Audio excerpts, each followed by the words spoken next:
Hello and welcome to coverage of the Magic Online Championship. I'm Marshall Sutcliffe in the booth with Eric Froelich, and we are just about underway for our first semifinal match. The winner of this match of Standard is going to find himself awaiting the other finalist and playing for a heck of a lot of money, as well as gold status and a seat in the World Championship. Huge prizes on the line for these players, and they are just about underway.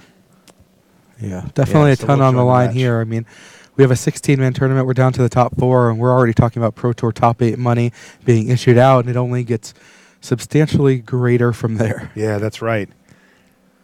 All right, so let's take a look at the opening hands for these players. Antonio Del Moral Leon is on the bottom side of your screen. He is our Pro Tour Fate Reforged champion. You'll recognize him from that. He won that in Modern. Now, this is Standard, though. He had a really nice run yesterday. He didn't pick up a loss in Standard at all. That's a good record. Yeah, his opponent, though, Jasper de Jong, really crushed in the first day and did decent in the draft with a kind of a sketchy deck. Pulled out a 2-1 with it. I think he'd be happy with that.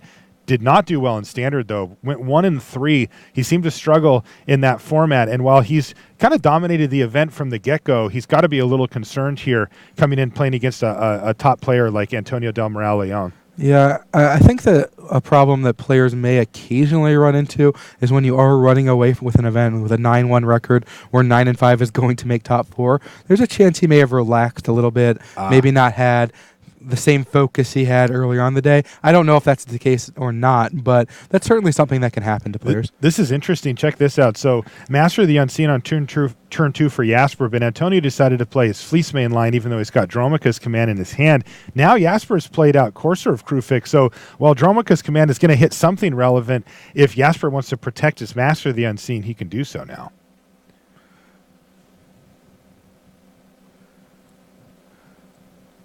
Yeah, Fleecemane Lion. Well, it's going to attack here.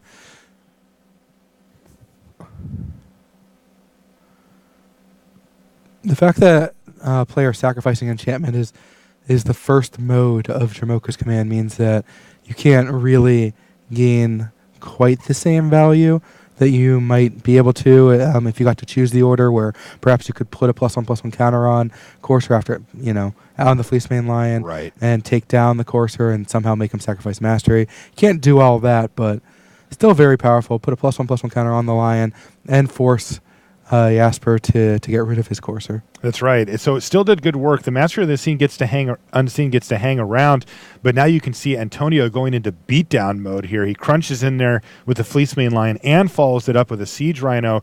He's got 8 power on the battlefield, and Jasper's already down to 10. You got to wonder if that Master of the Unseen is going to be relevant going in, if he can even get to the late game here. Yeah, I mean, Jasper's already gained 2 life off Courser. It's been 4 turns for Antonio. He's got his opponent down to 11 already with 8 power in play. All right, so Whisperwood Elemental is the play for Jasper. And since his opponent was tapped out, he is going to get a chance to make that manifest. And so he gets 6 power and 6 toughness on the battlefield as a result. Another Master of the Unseen looming on top of the library there for Jasper. Not necessarily what he wants to see, though. They do stack up as far as the life gain goes, so if that becomes relevant, you can gain huge amounts of life with 2 Masteries of the Unseen going.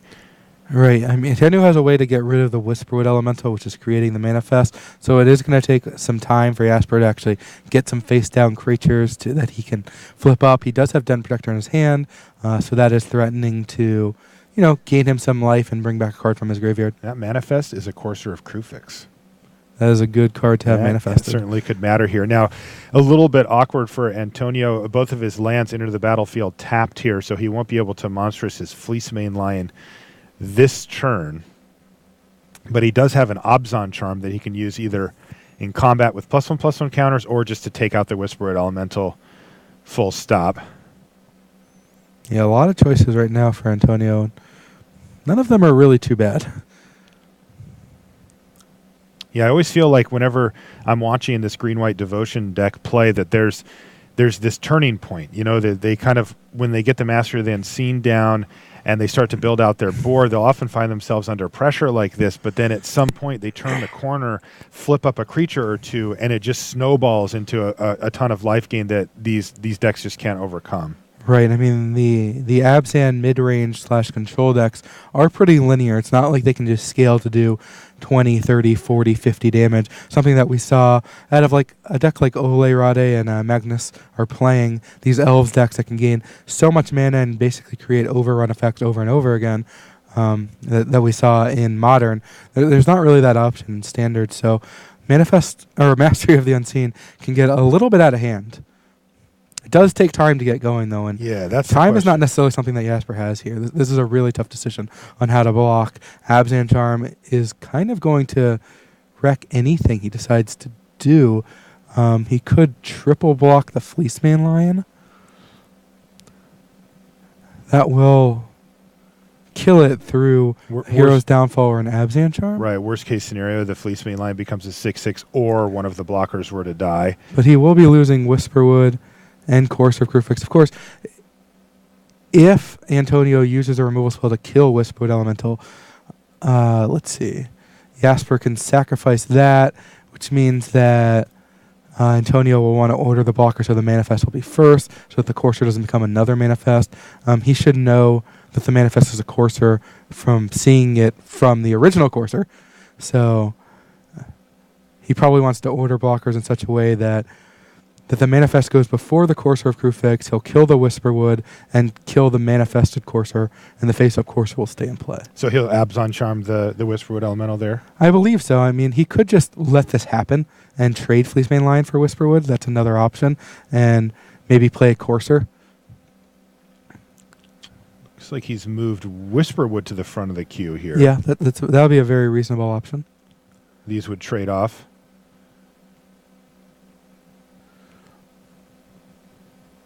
Yeah, getting rid of the Whisperwood Elemental seems to be a key priority here for Antonio. He doesn't want to pass a turn back without having that job done. That thing gets completely out of hand.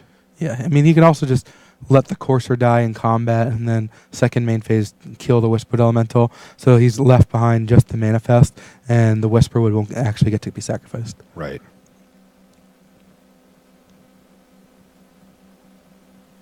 Looks like that's what Antonio's going to decide to do. Siege Rhino knocks him down to 7. Yeah, let's keep an eye on that as well. Remember, Jasper's life total is under siege here as well, so not only does he have to try to keep his board state intact so that his Master of the Unseen is maximized, he also needs to not die in these transactions. And Antonio's going to pass a turn back with that Abzan Charm at the ready.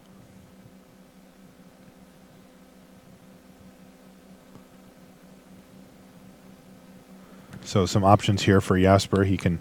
I think Jasper would be in a pretty good spot right now if it wasn't for Elspeth, Sun's Champion. That's a pretty tough card for the Green-White Devotion deck to deal with. Although he does have some mana, he does have Nykthos. He's got a Den Protector that can get back Whispered Elemental. Abzan Charm would exile it, but of course Jasper can respond by sacrificing it, sending it to the graveyard, and leaving it there for Den Protector to collect. One of his options right here is to... Well, he's got a lot of options. He's got a lot. Remember, that's a Courser under that Right. Manifest as well. Yeah, this feels like it's going to be kind of a long, drawn-out game.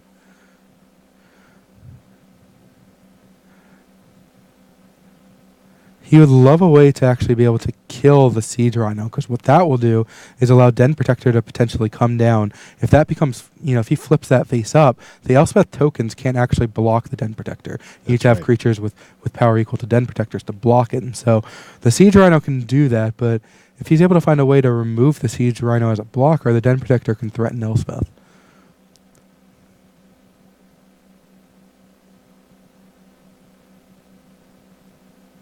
Couple of complicated turns here in the early stages of our first semifinal here. Jasper taking his time, making sure that this turn goes the way he wants, and before that, Antonio had a pretty good think session there on his turn about how to handle it. This could totally be a match where the clock is relevant. Yeah, I'm something already to keep keeping an eye on it. In the back of your mind. For sure, especially once Elspeth comes down against a bunch of green and white creatures.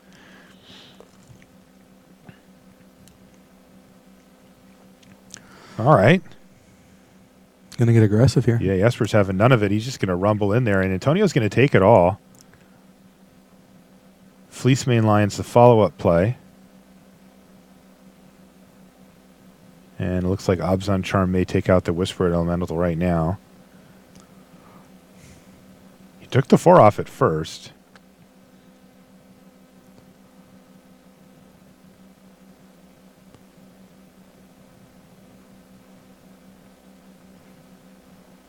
The presumption being that you sacrifice it here. And he does. And now he's going to turn up that Courser. See if he can hit a land, which he can't, but he's got a land drop still at the ready, which is going to get his life total up even a little higher here. He's also going to be able to shuffle away that Sylvan Caryatid. Yes. Which he would not mind doing. So no untapped land for Elspeth, but Hero's Downfall, it's a good card. Can take care of the giant M that is Courser of Crufix and the or Fleece main line before that becomes monstrous.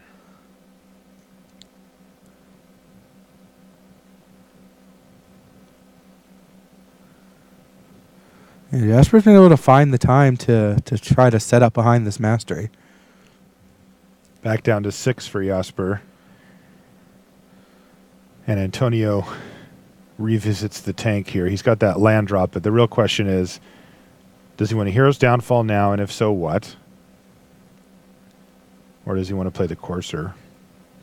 If he lets the turn go back to Jasper, Jasper has the opportunity to have monstrous mana available there, but that might just play into what Antonio wants anyway, so he's trying to decide when and what. Yeah, it's going to be tough for Jasper to choose to monstrous the Fleece main line, just because even if the Courser gets cast, because Bile is a card that Antonio is running multiple copies of. Sure. All right, well, here's one opportunity. If it's the Courser that Antonio's the most worried about, he'll kill it now. That would prevent a life gain here.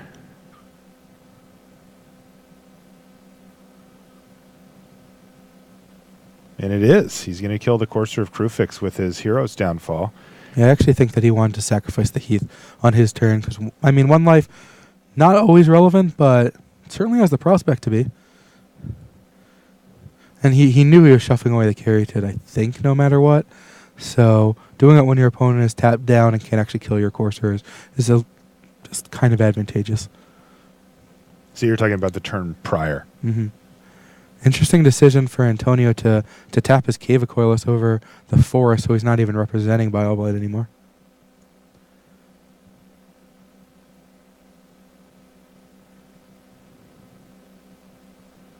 All right, well, it looks like Jasper is going into grind mode here. He's got a Den Protector face down. He can use that to get back any card in his graveyard. You can see he's got a Courser. Oh, he's got 3 Coursers. A Courser. And the Whisperwood Elemental from before as well. And here we go. The second copy of Mastery of the Unseen hits the battlefield, and the Den Protector gets flipped up. That's 4 life gained. And he's even going to attack here, as he can take a hit from the Siege Rhino, no problem. But Elspeth is going to be on her way now. With that the Siege Rhino is going to have to hold back and play defense to essentially protect the Queen, because the Soldier tokens cannot block this Den Protector. All right, so this could get out of control, though, for Jasper. He's got Whisperwood Elemental in his hand. Oh, this is aggressive. Or he's going to think about attacking. Siege Rhino has put one hoof into the red zone here.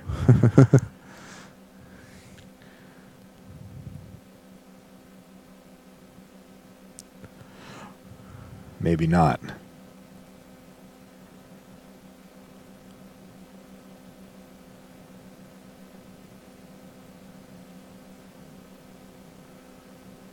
He comes back.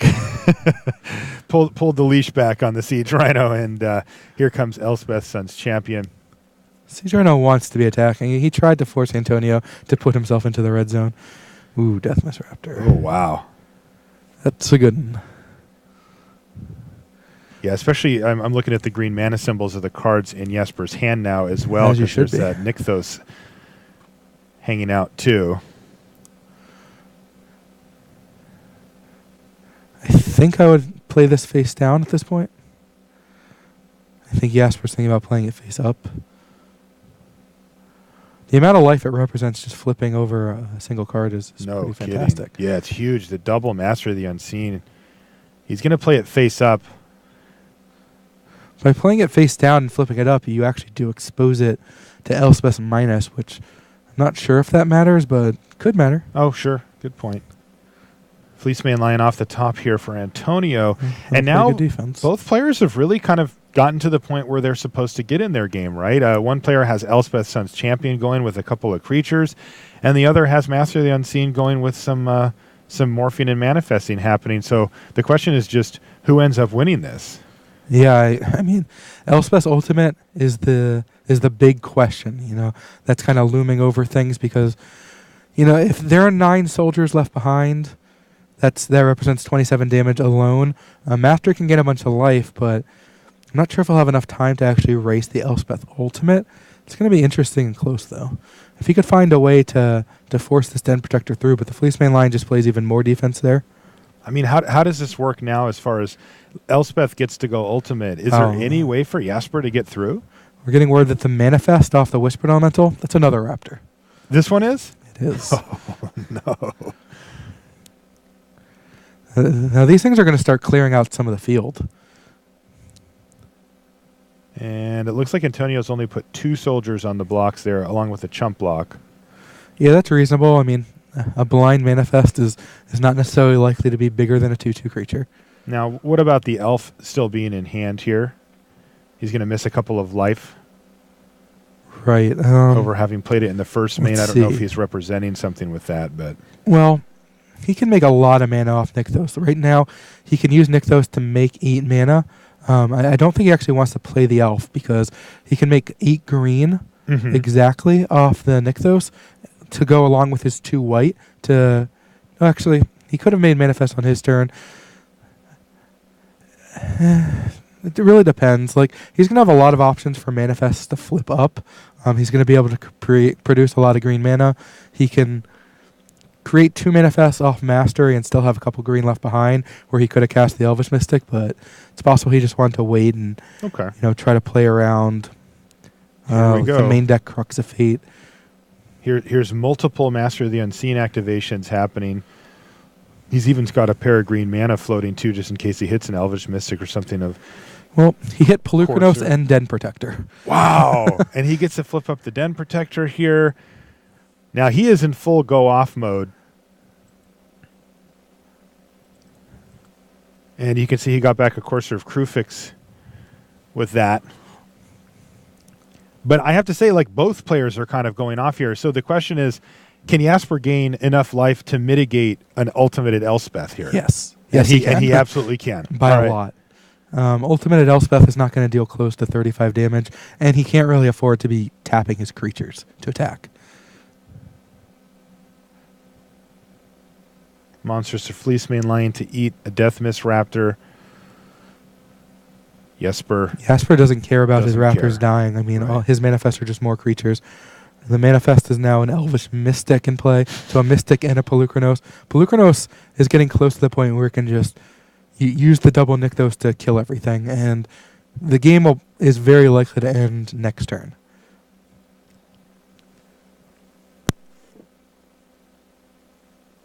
As we see Jesper jump up to 67 life now here in the semifinals against Antonio. He is just going off, making tons of mana here. Yeah, Jasper's, I think, main goal right now is let me win this game with as much time left on the clock. I'm not losing this one. Right, and he just monstrous Polukranos, which you mentioned a second ago, and he's picking what it is exactly he wants to eat. Oh, he's going to kill the lion in response to monstrous. That's right. The Fleecemane Lion was becoming monstrous, but Polukranos showed what monstrous really looks like. And show you who's the real monster here. That's right. Pass a turn back. There's a forest on top of the library for Del Moral Leon. He's going to cast a Courser Crufix first and then play the forest. Now he has a Crux of Fate sitting on top. He does. Now, Whisperwood Elemental really just messes that up, though, here, right? It does, but we do have the Elspeth Minus that can take care of that. Oh, which he just did, by the way. Huh. Crux of Fate, you say? Now, is Fate is Antonio good, going to but be alive? Is he going to be alive, though? I don't think that Jasper can kill him, but Huh. you know, all these raptors dying, there's still 2 masteries in play. Well, Genesis Hydra, I think, shuts that down. No, Like he can no, it Genesis does. Hydra for enough For to enough try to, to find to hit a another Whisperwood for sure. Yeah. Like he might be able to do it for close to his deck. Yeah, he's got 33 cards He left. can do it for 8, 14, 16, 17, 19. He can do it for, I think, 18. Should put him in a strong favorite position to find it. It's also not a bad follow-up play after a Crux of Fate. No. Both those things are good. I mean, even without his devotion anymore, he can still create multiple manifests off the mastery. Just post-Crux. Post-Crux, yeah. Yeah. Yeah, he can just float a ton of mana and then let it resolve and then just pile on 3 or 4 more mastery manifests. He's got a lot of options. This deck is quite resilient when it gets to this point in the game. And he looks like he's really going off here. He just played a second Nykthos. Look at him. How about 20 mana? How about it? Here he goes.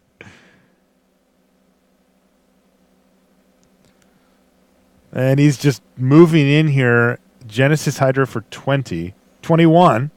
He forgot to tap that land. And it triggers. Does he find a Whisperwood Elemental? Yes, he does. He actually finds 2. And there you go. Working with perfect information is nice. Opponent's hellbent with a Courser in play. Yep. There's that Whisperwood Elemental to now give him basically protect most of his team from that Crux of Fate. And with 64 life, he doesn't have a lot to worry about as far as getting cracked back on, so he's just going to attack with the team here. Right. Antonio can easily survive the attack, but Elspeth cannot. And Elspeth hits the bin. End step, Whisperwood Elemental makes another manifest, and it looks like Jasper has finished the deal here.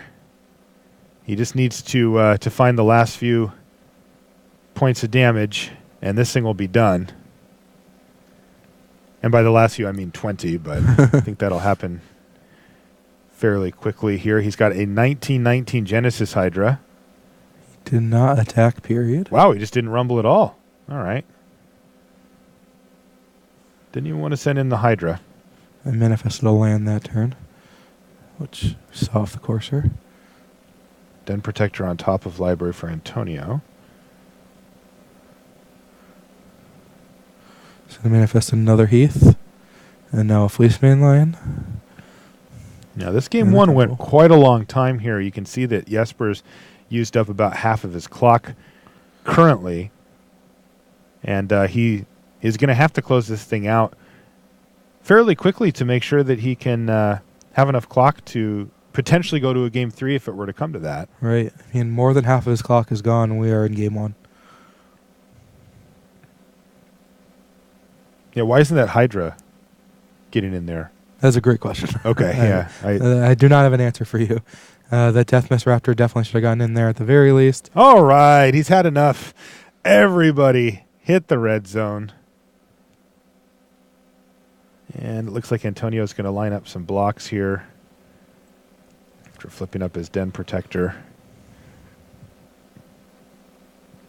But it should be academic at this point.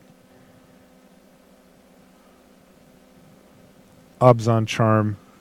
If he's able to survive the turn, and there are no more Whisperwood Elementals, the Crux of Fate is not going to win him the game. This game is over. Jasper is going to win it. Mm-hmm. But it could get him a couple more minutes off Jasper's clock. I assume he can survive the turn. I mean, the manifest, 4, 6, 8, it looks like, I believe he manifested like 3 lands in a row that we saw with the Courser, and then a Fleecemane Lion, so not representing a ton of damage on that front. Yeah, I think he's taking like 10 or 11 here. I'll make it 16. Well, he could manifest a Whisperwood here off off the other Whisperwood, and that'll actually do it. He can use Mastery to put the Whisperwood in, That's flip right. it up in response to Crux, and win next turn. Yeah, Or just let Crux resolve and make a bunch of manifests and kill him that way. Right. Either way, he's going to win this game. Right, and you can see the Whisperwood Elemental on top of Jasper's library, but he can get that into play with Mastery. So, and doesn't need to also. And also the just Whisperwood itself will just win the game next turn. by the Or way, in 2 this is turns. the 16th manifest. You see that? A normal amount. Yeah. Jasper with 66 life, which by my math is only double as much as Antonio has, but my math might be off there. Yeah, and as you mentioned, he can just let that happen. He's floated 6 mana with his Nykthos, and now he's going to activate his Master of the Unseen to rebuild his board here as Antonio plays a Den Protector. He's got one more Mastery activation in his pocket here, too. I mean, Antonio's just happy that he's able to roll another minute off that clock. Yeah. Now, he'll have to pay attention because the 17th manifest is the one that's the Whisperwood. He needs to block that one. He's going to block that one. And the other 2 are going to get through to drop him to 2 unless they can flip up for more. Oh, apparently the other 2 are both Raptors. Okay. Well, that's enough. Just one of them's enough for lethal here. And by the way, he gets to show off a little bit more of what this deck can really do here. 72 life, bringing back 2 Death Mist Raptors while he attacks for lethal. So Jasper de Jong wins the first game of our semifinal, but he's got another one to go. He's got about 11 minutes left on his clock, which is plenty of time. He should be able to make it work. But this matchup does look like it gets quite grindy here, so it's something he's going to have to keep in mind.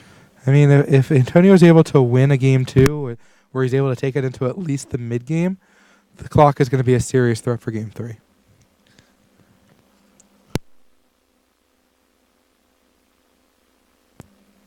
Show you our sweet sideboarding graphic. Both players thinking, looking through their notes, and you can see them moving cards in and out of their decks.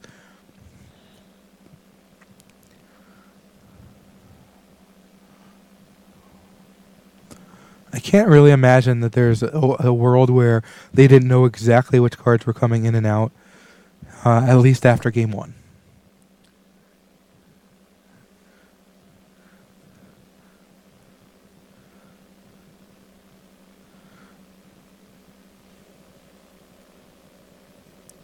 So apparently when they played the last round in the Swiss, Jasper apparently missed sideboard and has a completely different plan for this match than he had yesterday.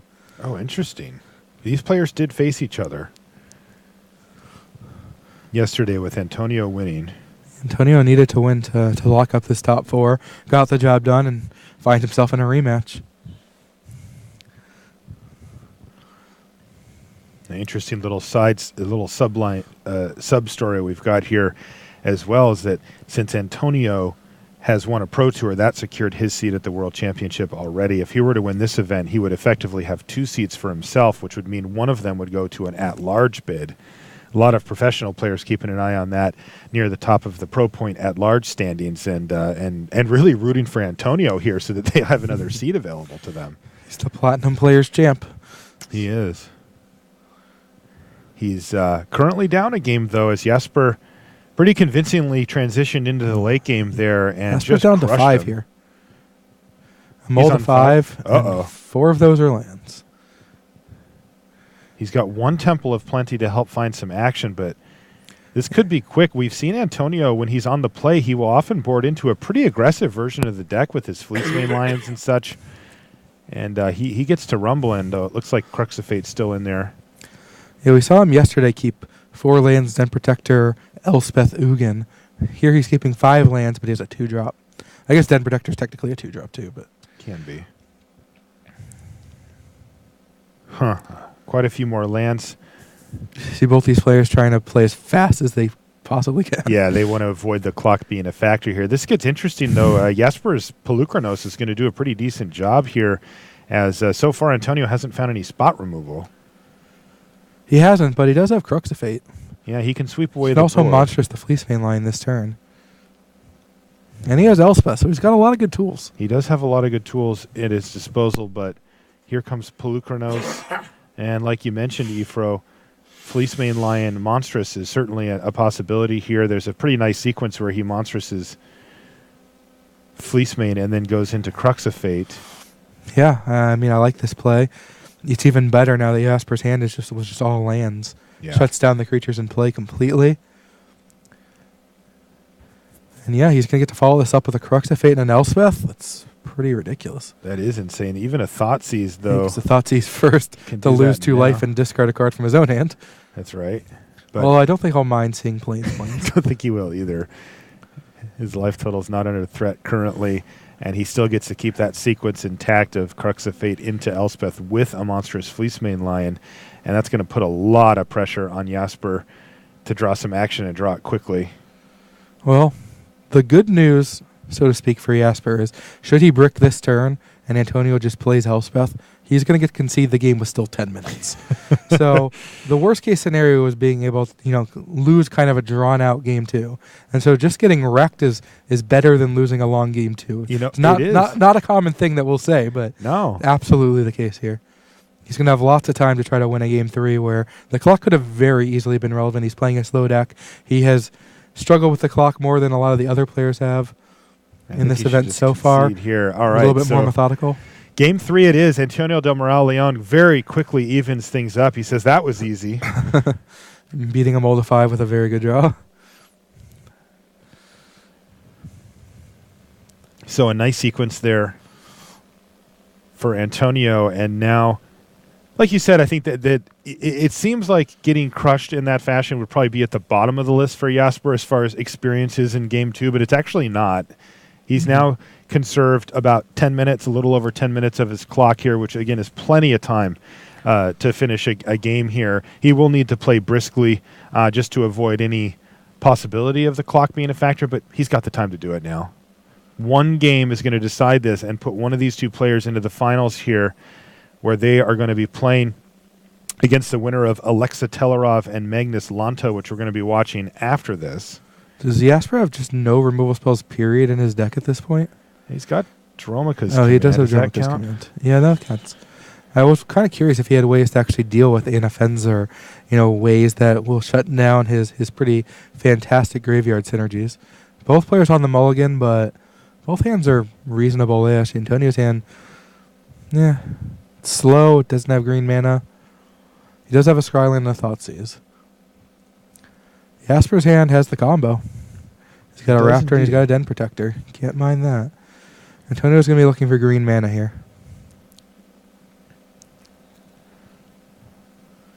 Double Thoughtseize now for Antonio. This should probably take care of the Den Protector. Right. Now, is he going to fire off the other Thoughtseize here to take care of the Dromoka's command or the Deathmist Raptor, or is he just going to keep that for now? He's got a tough decision of whether he wants to take the Raptor right now. I think I would lean towards yes. Without any green mana to actually cast Abzan Charm or do anything. You just don't want to deal with the threat, but you could see both. Temple of Maladies, good draw. So there's that green mana that he was looking for, though he doesn't get to use it quite right away. He'll be happy to see it. And Master of the Unseen now. Yeah, Master is not too big a threat with no Nykthos, no mana creatures, and no devotion. But Abzan Charm is just going to be a draw 2 here. He's going to be looking for a temple and possibly just another land. All right, well, the top end of his deck has certainly showed up. He's got 5, 5, 6, 6, 8 drops in hand. If he draws nothing but lands the rest of the game, he's got a good chance to win. That's right. If he doesn't draw lands real quick, he's probably going to lose. I mean, Jasper is looking for a land so he can cast Elspeth. Thoughtseize, not anymore. Well, he didn't cast the Thoughtseize. Wow. And Jesper found the land. He played a Skyland, so he had a good shot, and this may just do it. So he was thinking, he knew one of the cards in hand was Dromoka's command, and he just figured the other one, since Jesper hadn't cast anything the turn prior, just wasn't important. And he got burned on it here. Yeah, this game's over. Wow. And in comes the red zone here as well for Jasper. He's got Elspeth going, spewing out tokens. There's a Crux of Fate. The hat has come off. But that's going to do it. And Antonio Del Moral Leon is going to have to settle for a semifinal finish here at the Magic Online Championship. we've got our first finalist, Jasper de Jong. It's felt like his tournament the whole time, and sometimes people just run it end to end. Usually you'll see, spikes, they'll go up, they'll go down, they'll be all over the place, and he is now our first finalist, which is going to start setting the stage now for Alexa Telerov versus Magnus Lanto, which is going to be our next match. But for now, we've got our first finalist, Jasper de Jong. So pretty sweet match there. Yeah, they both mulliganed. Antonio's hand was pretty weak. He really needed to find the mana. He didn't. Jasper was able to have a pretty strong 6. The Skylines helped set him up. He got all his thought seized away, but you know what? It only takes one when that one is Elspeth. That's right. And Elspeth came down and cleaned up the board, or I should actually say populated the board there for Jasper. The board. Yeah, and that was it. Some interesting interactions there. That first game was really kind of the cool one, right? Yeah. Both decks got to do what they're trying to do, and it turns out that the green-white deck just can go over the top of what the Abzan deck does. Yeah, the synergies with the Deathmist Raptors and just all the face-down creatures kept flipping them up. Got 2 masteries down with tons of mana. Nykthos generating just huge advantages in the mana front. Got himself up to 60-something life, and the Abzan deck just can't do that much damage. Yeah, and we saw then that the raw power of Nykthos with a full board state was able to just completely out mana what the opponent was doing, and that's where you see the Mastery of the Unseen become basically a card advantage engine. It gives you a place to dump all that mana, where green-white deck normally wouldn't be able to draw a bunch of cards and play a bunch of things. Instead, it says, well, I have this thing where I can put all this extra mana. Yeah, Whisperwood Elemental was huge. We saw Genesis Hydra that was cast for as many as he could just to try to find another Whisperwood that shuts down basically any avenue that Antonio had to prolong the game. Like we said multiple times, there was no way he was going to win the game. It became basically a game of how much clock can I make you use to try to make this harder for games 2 and 3. It wasn't enough. His game 3 draw, got the job done. We saw Antonio keep a hand that had 2 lands and a bunch of expensive cards. The Thought Seizes were good. They slowed down his death, but he didn't cast the last Thought Seize. The card in hand happened to be Elspeth. Elspeth ends the game real quick. Yeah. It really only took 1 activation for the game to just basically be out of hand. That's right. And, interesting spot there, too, for Antonio with that Thought Seize. I think he's going to be thinking about that for a little while. All right, let's head down, though, to the feature match area where we have an interview with Jasper set up. Hello, friends. Kenji Agashir here with Jasper, who we just saw win his semifinals match against Antonio. Just tell us a little bit about how you're feeling right now. I'm feeling amazing, especially after the first game went exactly as planned. Yesterday I tested a bit with Martin Dang. He made the same deck on his computer, and we tested. So really, I have to thank him a lot. I mean, I did it personally, but he's a great guy for just helping me out like that. And so that went as planned. And then the second game, it could happen in a game of Magic. You just mulligan and you lose. And then for the third game, I thought, the first game was awesome, and now I mulligan again, get Thoughtseize twice, it's over. But his hand was apparently not that good as well, so amazing. Yeah, well, you ran the tables day 1, 7-0. You were feeling really good. Day 2, you just had to, squeak on by, and you made it there in first place with 10-4 after going 3-4. Now, yesterday we saw you play Antonio, and it looks like you had just gotten completely crushed. So, after looking at the deck list and whatnot, how good do you think you felt? So I didn't feel good about this matchup. I thought, well, game 1 is probably slightly in my favor. But second and third game, he's going to have the additional Crux of Fate and the Eugen and the additional Dromocast command. Well, after sideboarding, I don't get that much better. I'm probably not going to have a game like game 1. I'm going to have to try and win with Elspeth or Polukranos. So that usually doesn't happen, but I'm glad it happened at the right moment. Well, congratulations. You're on your way to the final. You've locked up $17,000. Let's send it back to the booth now. Thank you.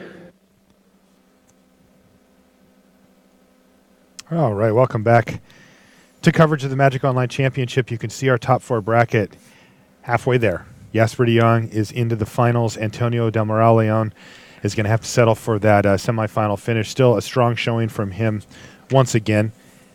Of course, that's going to bring us to the other side of our bracket here. Alexa Telerov from Serbia versus Magnus Lanto from Sweden. And these guys are going to duke it out to see who gets to play against Jasper in our next semifinal. It is standard. Both of the semifinals, of course, in standard. The final, though, is in a totally different thing. They're going to be playing a match of vintage and then a match of modern. If we don't have a winner at that point, they're going to play a match of standard to see who wins it. But if either player can run through both, then they're going to be the champion. You can take a look at Alexa Telerov. Again, he's from Serbia. He top 8 at GP Vienna last year, and he's a 6-time national champion. So he's kind of the guy, it looks like, from Serbia there. Yeah, that's a lot of times to be national champion. He's got 10,000 more matches played than Magnus Lanto here, who's only been playing not quite as long. He's been playing on Magic Online since 2002. I know that he was testing with Ole Rade, who was also in the event here. His favorite format is modern, so he kind of skews towards the older formats there. He only went 2-2 here in modern, but he did 3-0 vintage, as you can see. Yeah, I mean, our 3 players left all got off to great starts. We're looking at 2 3-0s in vintage and 1 2-1, and they were top 3 at the end of day 1, a 7-0, and now our next semifinal are 2 5-2s. So get off to a quick start and run it all the way through. All right, we're going to take a quick commercial break, but when we come back, we're going to have coverage of our second semifinal here from the Magic Online Championship.